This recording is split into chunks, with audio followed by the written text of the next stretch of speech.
This Hoya is known as Hoya nummularioides, and it has this kind of fuzzy texture to it, almost like a little bit of a kitten, which I absolutely love. This is actually one that requires a little bit more sunlight, which I have to say I am waiting to get a place where I could actually hang this a little bit more in sunlight, because right now I'm only giving it a little bit of overhead light with some northeast facing window, and it would probably want a little bit more sun exposure than that.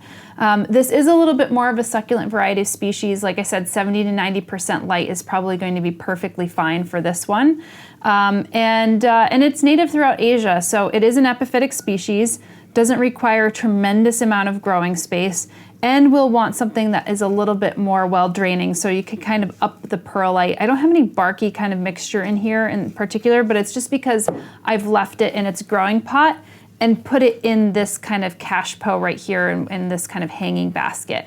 And a hanging basket is probably the best way to display this, because as you could see, even though these are just a couple stems, it will start to kind of pendant out like a great hanging basket plant. So you could actually see this, like, you know, if you imagine this like proliferating a little bit more. If I get a few more cuttings, I could actually stick it on the top of these.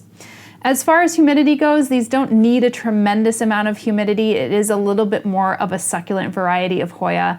And as far as watering goes, you're going to water this a little bit more frequently if you're giving it a little bit more of that kind of 70 to 90% light. I'm watering mine a little less just because I'm giving it a lot less than that. I would say it's probably in the 50 to 60% range. So I do want to kind of up the light for this particular one, at least for more optimum growing conditions. As far as pests, I've had this for a little less than a year and I haven't had any problems with this Hoya whatsoever. It is not kind of around any other plant either, so there's no type of pest pressure that that it would usually encounter. Like if there was a mealybug next door on one leaf, it wouldn't necessarily be crawling onto this one. So this does have a little bit of a benefit, but I would be curious if you're actually growing this plant and what your experiences are. So you could tell me in the comments as well. But otherwise, I've had pleasure growing this plant over the last year. And again, this is Hoya nummularioides.